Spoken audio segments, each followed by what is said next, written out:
NSUI के प्रदेश अध्यक्ष Tony Thakur ने नशे के बढ़ते हुए मामलों पर प्रदेश सरकार से आरोपियों के खिलाफ कड़ी कार्रवाई करने की मांग की है। उन्होंने कहा कि नशे के मामले में जिस प्रकार युवाओं की मृत्यु हो रही है, समाज के लिए यह बहुत ही चिंतनीय है। समाज में नशा जड़ों तक फैल गया है। प्रदेश सरकार को नशे की रोकथाम के लिए कड़ा रुख अपनाना होगा और एनएसयूआई की इकाई की ओर से नशे की रोकथाम करने के लिए अभियान भी शुरू किया गया था ताकि लोगों को जागरूक किया जा सके। अब युवाओं को खेलों के साथ जोड़ने का कार्य किया जा रहा है, जिसकी शुरुआत सुंदरनगर से होगी। देखिए, नशे के मामले लगातार जिस तरह से युवाओं की मृत्यु हो रही है, वो सच में बहुत ही चिंतनीय है।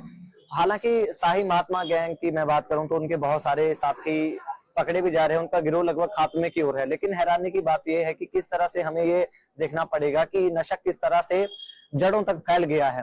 कल ही एक मंडी में युवा की जो है वो डेड बॉडी वॉशरूम के अंदर मिली है और साथ ही हैरानी की बात है कि किस तरह से पुलिसकर्मी जो है वो इस कार्य में संलिप्त पाए जा रहे हैं। बिलासपुर के अंदर नशे चिट्टे के साथ पकड़े जा रहे हैं। तो ये सच में बहुत ही चिंतनीय विषय है और सरकार को इस ओर कड़ा रुख अपनाना होगा और कानून बनाकर जो है वो ऐसे लोगों को जो समाज में युवा पीढ़ी में जहर घोर रहे हैं, उनको सलाखों के पीछे धकेलना होगा।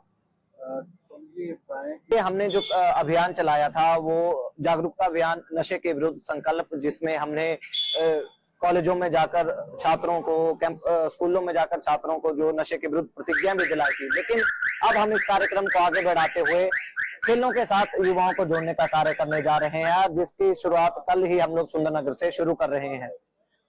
ये एक तरफ तो हम युवाओं को खेलों के साथ जोड़ने की बात कर रहे हैं, नशे से दूर करके, लेकिन ये भी हम लोगों को देखना होगा कि जो मठाधीश हैं, जो खेलों को नियंत्रित कर रहे हैं, मठाधीशों से मेरा मतलब है कि जो 15-20 सालों से एक पद पर हैं और जो भाई भतीजावाद को स्पोर्ट्स में बढ़ावा दे रहे हैं, तो सरकार ने इस और अच्छा कदम किया है कि जो वॉलीबॉल के अभी राष्ट्रीय स्तर की प्रतियोगिता हुई तो उसके चयन दोबारा उन्होंने करने का काम शुरू किया है। तो ये बहुत ही सराहनीय कदम है, लेकिन सरकार को परमानेंट सोल्यूशन के लिए इन मठाधीशों पर भी लगाम लगाने की आवश्यकता है।